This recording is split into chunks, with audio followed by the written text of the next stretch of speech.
Bonjour chère communauté francophone et francophile, bienvenue sur ce podcast qui s'intitule « Être enfant en Colombie-Britannique » ou la tentation jusqu'au boutiste de devenir soi-même. S'il y a bien un domaine où le mot « liberté » reflète toute sa saveur en Colombie-Britannique, c'est celui de l'éducation. Donc oui, la Colombie-Britannique est un Eldorado pour l'instruction en famille, et bien au-delà. De par son système éducatif unique au monde, la seule limite au style d'instruction sera l'imagination. Imagine un monde où l'enfant a une place centrale dans la société et sa famille, comme en témoigne le jour férié qui célèbre la famille en février. Un monde où l'éducation de l'estime de soi et la création prime sur le savoir-être, le savoir-faire, le savoir tout court. Un monde où l'on préfère dire à l'enfant « bel effort » plutôt que « c'est raté ». Ou encore, lorsque l'enfant fait un écart, un impair, on préfère lui dire « je serais triste s'il t'arrivait quelque chose » plutôt que de lui coller une fessée, de lui hurler dessus en réaction à un stress incontrôlable de l'adulte. Un monde où les parents font perdre volontairement 1 an à leur enfant à leur entrée à l'école, estimant qu'ils ne sont pas assez mûrs et qu'ils ont besoin de plus de temps. Un monde où les papas qui ont leur enfant en école à la maison ne connaissent pas leur grade, n'en ont aucune idée. Imagine une école réellement inclusive qui, en plus d'accueillir tous les profils d'enfants, ouvre ses parcs de jeux 7 jours sur 7 au public et à tous les enfants de la communauté. Imagine une école publique qui crée des programmes pour les enfants instruits à la maison. Imagine une directrice d'école publique qui trouve génial le homeschooling.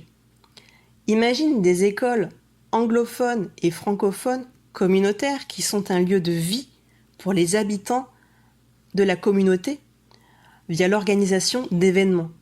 Imagine un monde avec des parcs de jeux sophistiqués et nombreux. Ose imaginer des parcs inclusifs qui permettent à la fois aux enfants, aux adultes et aux personnes à mobilité réduite de jouer ensemble. Un monde où les enfants peuvent s'occuper en permanence durant les vacances de printemps et d'été grâce à la profusion de camps à la journée proposés par des professionnels privés et publics. Sans partir en vacances, imagine ton enfant en stage de paddle, de taekwondo, de planche à voile, de cirque, de kayak, de golf, de randonnée et j'en passe.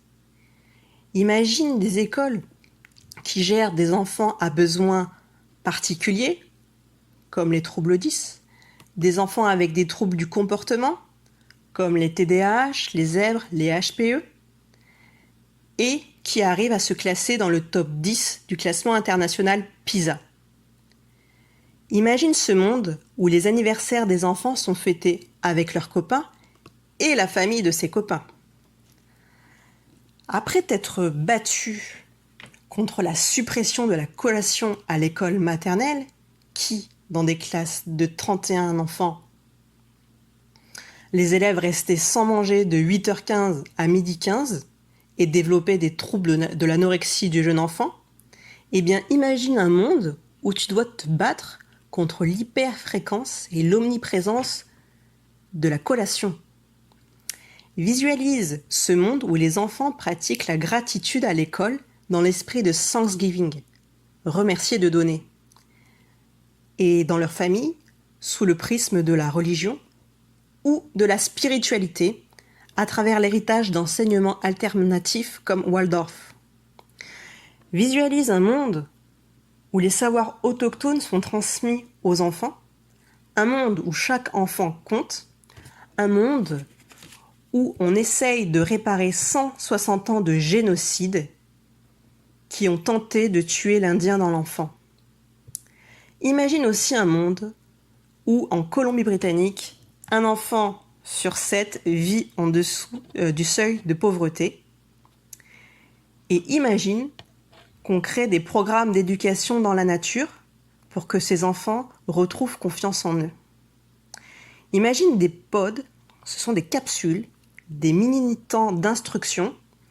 Imagine des excursions qui suivent le programme scolaires de la Colombie-Britannique et qui sont créés pour rassembler les enfants instruits en famille.